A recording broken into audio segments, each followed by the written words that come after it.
संसद का मॉनसून सत्र कल से होगा शुरू। आज केंद्र सरकार ने बुलाई सर्वदलीय बैठक में प्रधानमंत्री नरेंद्र मोदी के शामिल होने की संभावना।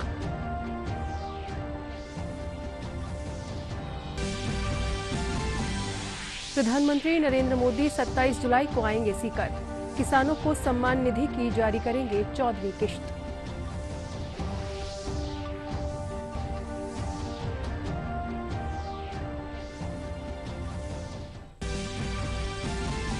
एनडीए के फ्लोर लीडर्स की बैठक आज। मॉनसून सत्र में पेश होने वाले बिल को लेकर होगी चर्चा।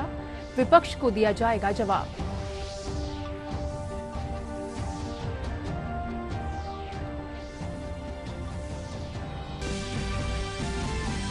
विधानसभा का सत्र हंगामेदार रहने की आशंका। आरपीएससी के मुद्दे को लेकर भाजपा घेरेगी सरकार को।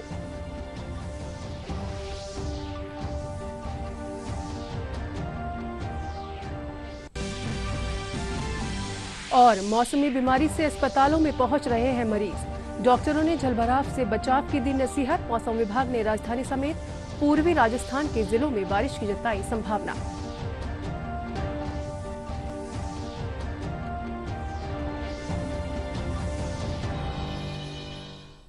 नमस्कार, आप देख रहे हैं दूरदर्शन समाचार। मैं सुमिता दीक्षित आपके साथ और अब खबरें विस्तार से।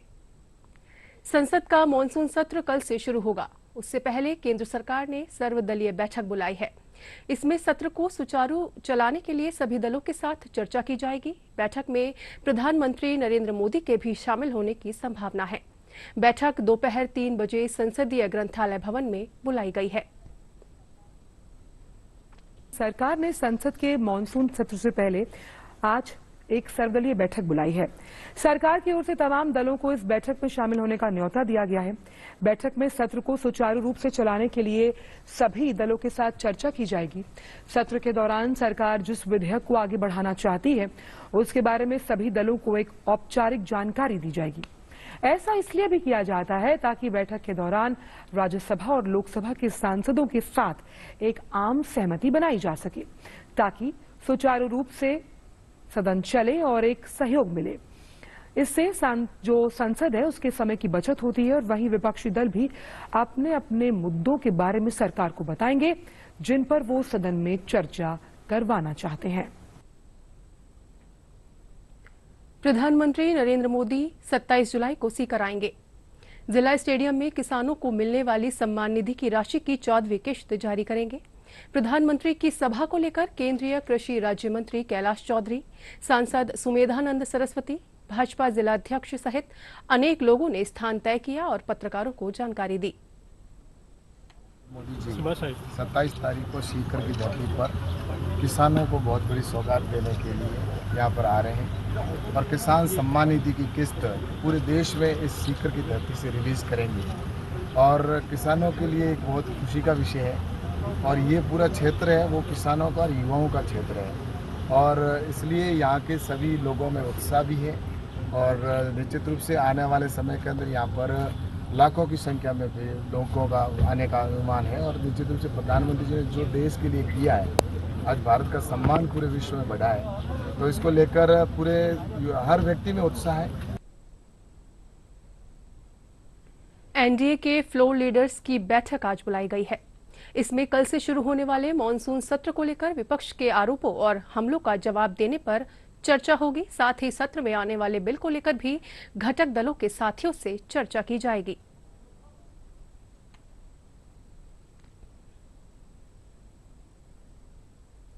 विधानसभा में आज सत्र हंगामेदार रहने की आशंका है। भाजपा आज आरपीएससी के मुद्दों को लेकर सरकार को घेरेगी।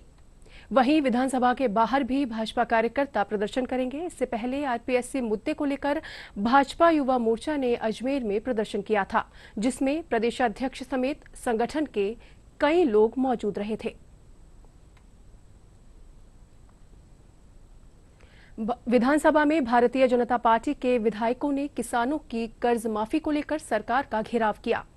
कई विधायकों द्वारा इस मुद्दे पर स्थगन प्रस्ताव भी लाए गए। भाजपा विधायक चंद्रकांता मेघवाल ने कहा कि कांग्रेस पार्टी ने सत्ता में आने के 10 दिन के अंदर किसानों का पूर्ण कर्जा माफ करने का वादा किया था, जिसे अब तक पूरा नहीं किया गया है। इसी प्रस्ताव पर बोलते हुए प्रतिपक्ष के उपनेता डॉक्टर सतीश पूनिया ने कहा कि कुछ किसानों ने अपनी आत्महत्या के पीछे राज्य सरकार के कर्ज माफी के वादे को जिम्मेदार ठहराया है।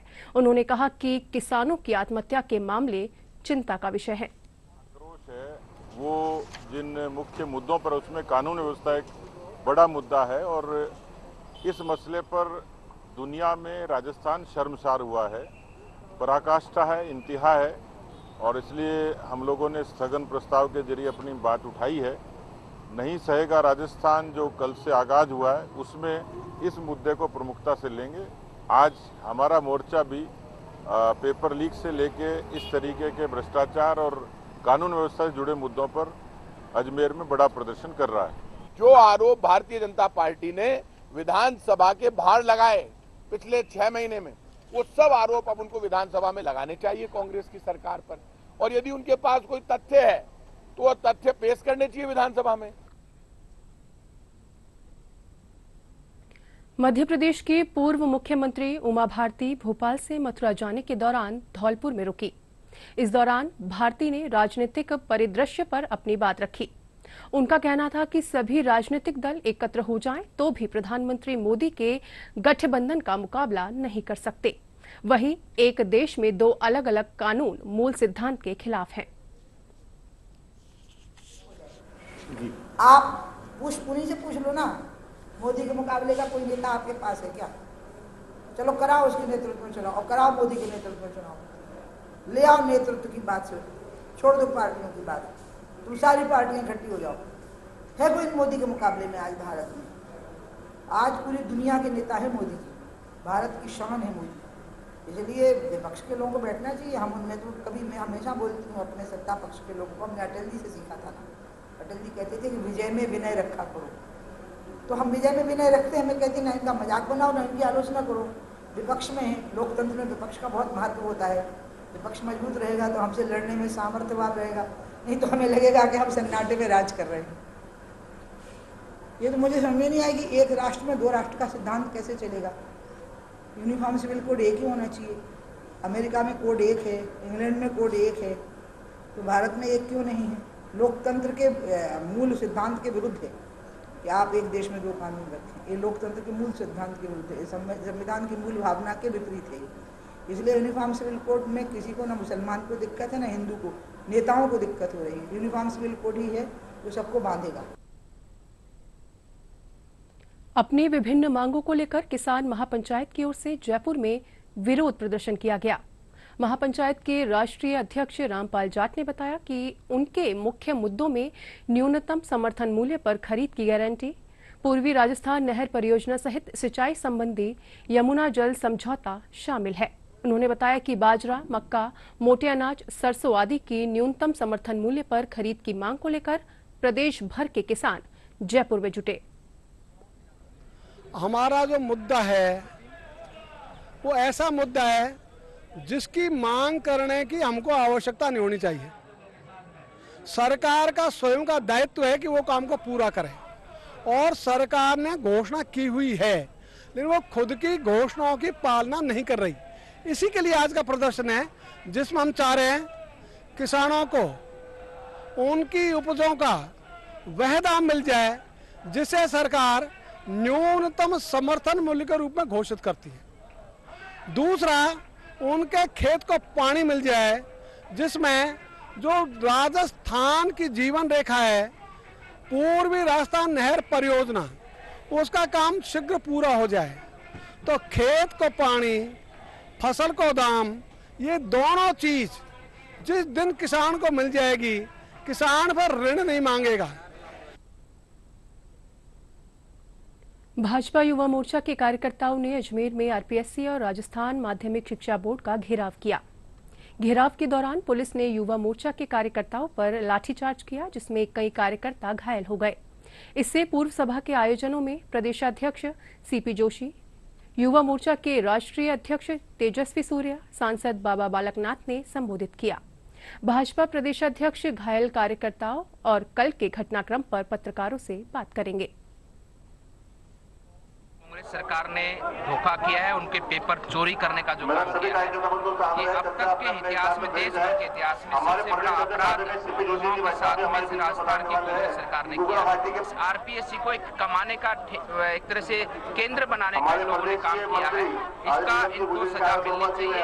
खाली दिखावा करने का जो काम कर रही है, ये राजस्थान नहीं सहेगा। वो राजस्थान की जनता आने वाले चुनाव में ये निर्णय कर भारतीय जनता पार्टी को बिठाएगी। कांग्रेस की इस निकम्मे और भ्रष्ट सरकार, जिसने पूरे राजस्थान के युवाओं के साथ छल किया, बेरोजगारी भत्ता देने के नाम पर उनको गुमराह किया, और उसके बाद जिस प्रकार से आरपीएससी की जो परीक्षा है, लगातार 18 बार पेपर लीक हुए, परीक्षा निरस्त हुई। इस पूरे प्रदेश के युवाओं में जिस प्रकार का एक आक्रोश इस सरकार को लेकर के है, उस सरकार के खिलाफ आज पूरा प्रदेश का युवा मोर्चा आज यहाँ अजमेर के अंदर सम्राट पृथ्वीराज चौहान की इस धरा पर प्रदेश के युवा ने और अजमेर के युवाओं ने ठान लिया है कि सरकार को उखाड़ फेंकने का संकल्प लेकर के ही हम यहाँ से जाएंगे।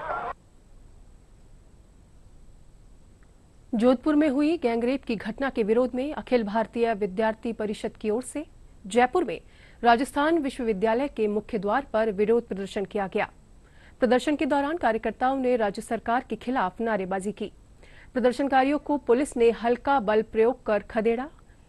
एबीवीपी कार्यकर्ताओं का कहना है कि प्रदेश में महिलाओं पर अत्याचार बढ़ रहे हैं, जिनका संगठन पूरी तरह से विरोध करता है। ये बहुत ही गलत और शर्मसार घटना हुई है। हम सबको साथ मिलकर उस पीड़िता को न्याय दिलवाना चाहिए, ना कि इस घटना को राजनीतिक रूप दिया जाना चाहिए। ऐसी घटना क्यों हुई है? विश्वविद्यालय प्रशासन की गलती है, और विश्वविद्यालय प्रशासन आज तक नहीं जीता है। तो हम यही अवगत कराना चाहते हैं, और हमारी यही मांग है कि जल्द से जल्द उन आरोपियों को फांसी की सजा दी जाए। सरकार और विश्वविद्यालय प्रशासन उस पीड़िता को संबल प्रदान करने के लिए राहत पैकेज भी जारी करे, और उस बच्ची के शिक्षा का भार भी उठाए। हम शुक्रवार को यह घटनाओं से पूर्व कई प्रकार के ज्ञापन दे चुके थे, उसमें सुरक्षा, सीसीटीवी कैमरे जैसी इस प्रकार की भी मांग रख चुके हैं। तो प्रशासन ये क्यों नहीं चाहता था? सीसीटीवी कैमरे क्यों नहीं लगाता? एक बार नहीं 20 बार छात्र नेता मांग उठा चुके हैं। और गार्डों की बात है, गार्डों की 20 बार मांग उठा चुके हैं। गार्ड नहीं लगा रहे, दीवारें टूटी हुई वो नहीं सही करवा रहे, प्राथमिक उपचार है, ये प्राथमिक स्वास्थ्य केंद्र, इसमें कुछ व्यवस्थाएं नहीं। बहन की कैंपस के अंदर ये घटना होती है और यहाँ पर कैंपस के अंदर प्राथमिक उपचार नहीं मिलता है, फिर प्रशासन क्या कर रहा? जो घटना हुई उसके बाद में विश्वविद्यालय प्रशासन को जानकारी मिलते ही विश्वविद्यालय का एक विद्यार्थी जो कि नियमित विद्यार्थी था, उस एमए सेकेंड सेमेस्टर हिस्ट्री का विद्यार्थी था, उसको तुरंत प्रभाव से टर्मिनेट कर दिया गया। दूसरा विद्यार्थी जो कि विश्वविद्यालय का विद्यार्थी नहीं था, परंतु विश्वविद्यालय में प्रवेश के लिए उसने एप्लीकेशन डाल रखी थी, उसके एप्लीकेशन को भी तुरंत जो है रोक दी गई और उसका एडमिशन विश्वविद्यालय में नहीं होगा। ऐसा हमें चीफ डॉक्टर साहब ने बताया था, सीसीटीवी कैमरा लगाने की थी या 4 दीवारी जो टूटी है उसकी रिपेयरिंग की थी। हम शीघ्र ही आज ही आदेश जारी करा के इसको शुरू कराएंगे। परिवार एवं स्वास्थ्य कल्याण मंत्रालय के तत्वावधान में G20 को लेकर खाद्य मानक की बैठक आयोजित की गई है। इसमें स्वास्थ्य मंत्री मनसुख मांडविया संबोधित करेंगे। 2 दिन के सम्मेलन में 40 से ज्यादा रेगुलेटर और 2000 से अधिक प्रतिनिधि हिस्सा लेंगे। फास्ट फूड के बढ़ते प्रचलन, खाद्य पदार्थों में मिलावट, ये सब इंसान ही नहीं पशु के स्वास्थ्य के लिए भी गंभीर चुनौती पेश कर रहे हैं। यही वजह है कि देश में पहली बार फूड सेफ्टी पर अंतर्राष्ट्रीय सम्मेलन का आयोजन किया जा रहा है। 2 दिन का ये सम्मेलन 20 और 21 जुलाई को नई दिल्ली के मानेकशॉ ऑडिटोरियम में आयोजित किया जाएगा। G20 के साइडलाइन इवेंट के इस ग्लोबल फूड रेगुलेटर्स सम्मेलन में दुनिया भर के 40 से ज्यादा रेगुलेटर और 2000 से ज्यादा प्रतिनिधि हिस्सा लेंगे। सम्मेलन के लोगो का अनावरण केंद्रीय स्वास्थ्य मंत्री डॉक्टर मनसुख मांडविया ने किया। इस मौके पर स्वास्थ्य मंत्री ने कहा कि हमारा किचन ही हमारा अस्पताल है। भारत एक ऐसा देश है जिसमें फूड सेफ्टी के बारे में आज से नहीं, सदियों पहले से विचार किया गया था। भारत की परंपरा रही है, भारत की जीवन शैली रही है, जहाँ हम आज से नहीं सदियों से फूड सेफ्टी को प्राथमिकता देते थे। आचार्य चाणक्य ने अपने नीति शास्त्र में फूड में मिलावट करने वाले लोगों को क्या सजा करनी चाहिए उसके ऊपर उल्लेख किया है। दुनिया बीमार होने के बाद ट्रीटमेंट की बात तो करती ही है, करनी चाहिए, लेकिन हमारा शास्त्रों ने हमें दर्शन दिया है कि हम बीमार ही ना पड़े, स्वस्थ रहे, प्रिवेंटिव केयर के लिए यहाँ हमारा किचन वो भी एक हॉस्पिटल ही है। सम्मेलन के दौरान आ रहे नए नए तकनीक, इनोवेशन, स्वास्थ्य पर पड़ने वाला उनका प्रभाव, एंटीबायोटिक के दुष्प्रभाव, जानवरों के चारा, बच्चों के दूध के रूप में मिल रहे विकल्प के दुष्प्रभाव पर विस्तार से चर्चा होगी। साथ ही सम्मेलन के दौरान प्रदर्शनी भी लगेगी। दुनिया भर के कई सीईओ भी इस सम्मेलन में शिरकत कर रहे हैं। ऐसा पहली बार हो रहा है कि यह शिखर सम्मेलन रोम, इटली के बाहर आयोजित किया जा रहा है। सम्मेलन में 30 अंतर्राष्ट्रीय संगठनों और 25 अंतर्राष्ट्रीय अनुसंधान संस्थानों और विश्वविद्यालयों के प्रतिनिधि भी हिस्सा लेंगे। ऐसे में ये शिखर सम्मेलन सामूहिक प्रयासों के माध्यम से वैश्विक खाद्य सुरक्षा मानकों के सामंजस्य, नियामक ढांचे में सुधार और दुनिया भर में उपभोक्ताओं के लिए सुरक्षित और उच्च गुणवत्ता वाले भोजन के प्रावधान को बढ़ावा देगा। कार्यक्रम के दौरान कई नई पहल भी होंगी, जिसके तहत फूड ओ कोपोइया का विमोचन और एक कॉमन डिजिटल डैशबोर्ड की भी शुरुआत होगी।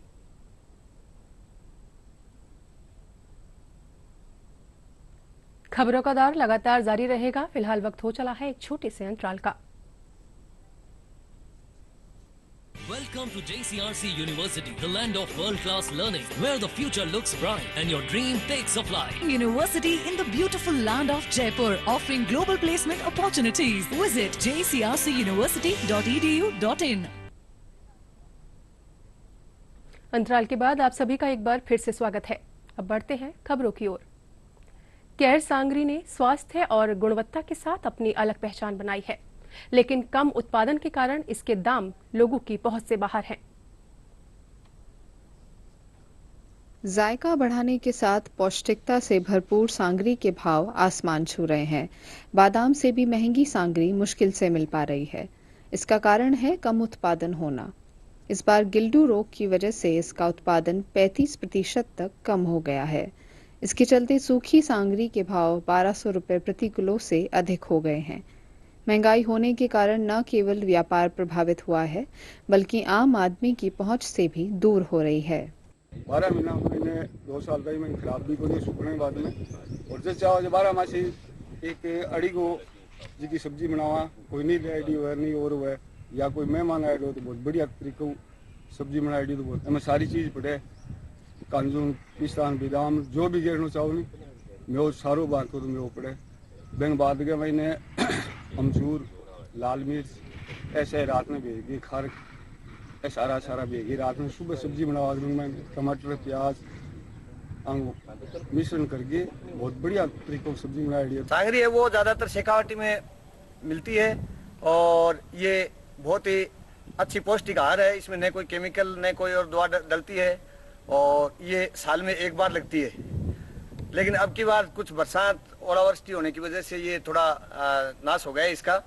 और सांगरी है वो हर जगह जाती है, विदेशों में और जहाँ भी शेखावटी के लोग हैं वो बड़े चाव से खाते हैं इनको। अब की बार बरसात और बिजली चमकने से इसमें क्या है कि मारवाड़ी भाषा में जो बोलते हैं ना जाटी है, तो वो गठोले ज़्यादा हो गए।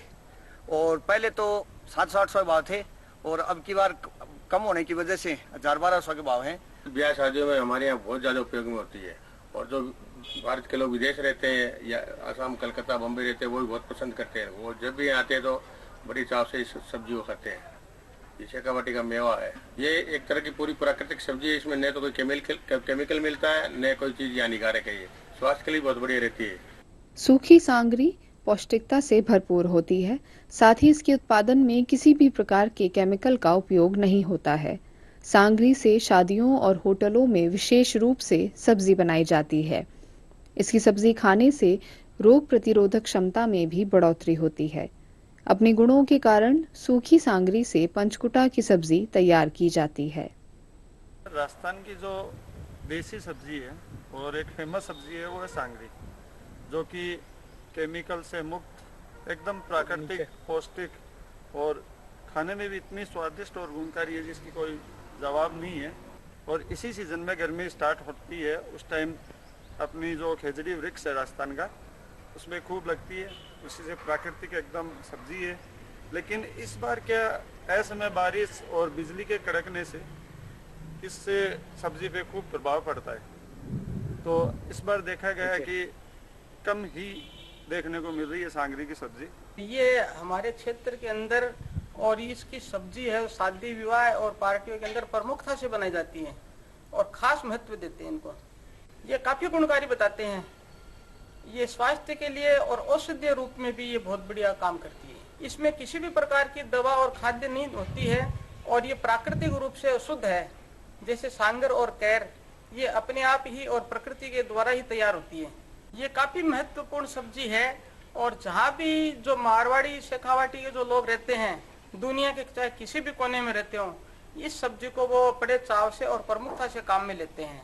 अब तो इस मौसम में ये क्या 500-600 रुपए किलो के करीब मिलती है सूखी, लेकिन इस बार कमी होने की वजह से ये 1000 रुपए से भी ज्यादा महंगी बिक रही है। बेमौसम बारिश, अंधड़ और तापमान के उतार चढ़ाव ने सांगरी की सब्जी का जायका बिगाड़ दिया है।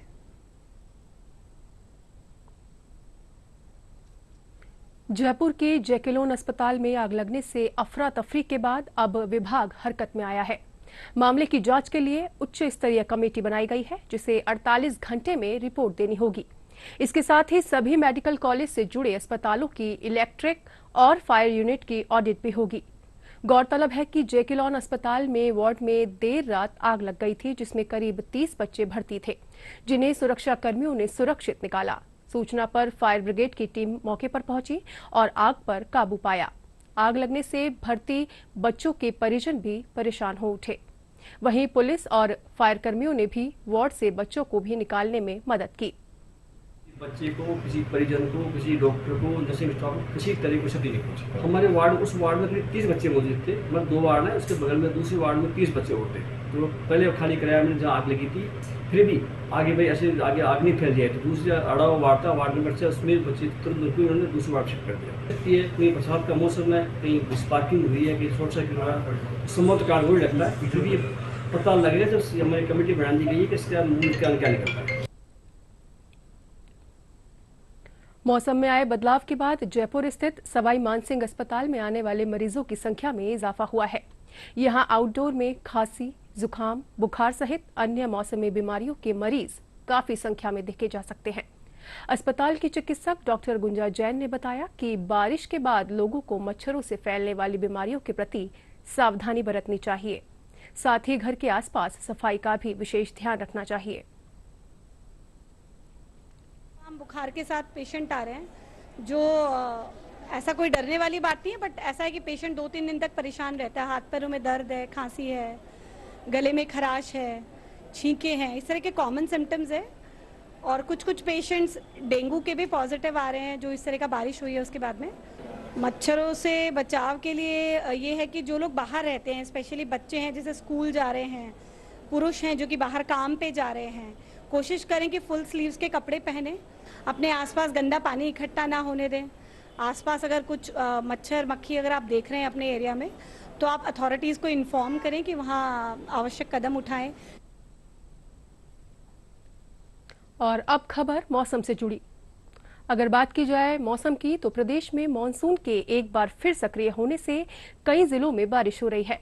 पिछले 24 घंटों में कोटा जिले के सांगोद में 12, अजमेर में 10 और डूंगरपुर के गलियाकोट में 9 सेंटीमीटर बारिश दर्ज की गई है। मौसम विभाग के अनुसार भीलवाड़ा, बूंदी, टोंक, सवाई माधोपुर, करौली, दौसा, जयपुर, अलवर, अजमेर में मध्यम वर्षा की संभावना है। वहीं उदयपुर, राजसमंद, पाली, चित्तौड़गढ़ में हल्की वर्षा की संभावना जताई गई है। और अब आखिर में मुख्य समाचार एक बार फिर।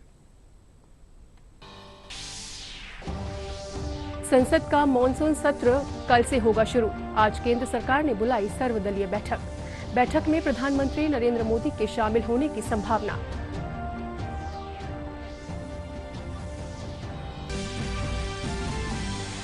प्रधानमंत्री नरेंद्र मोदी 27 जुलाई को आएंगे सीकर। किसानों को सम्मान निधि की जारी करेंगे 14वीं किश्त।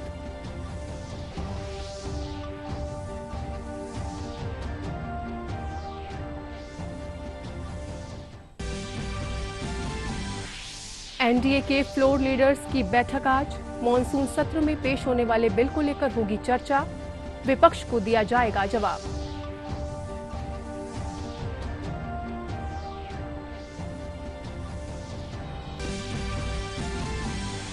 विधानसभा का सत्र हंगामेदार रहने की आशंका। आरपीएससी के मुद्दों को लेकर भाजपा घेरेगी सरकार को।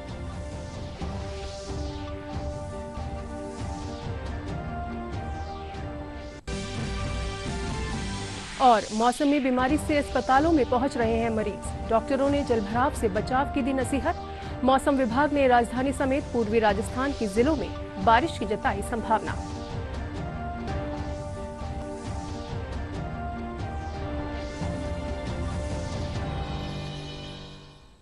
समाचारों में फिलहाल इतना ही। नमस्कार।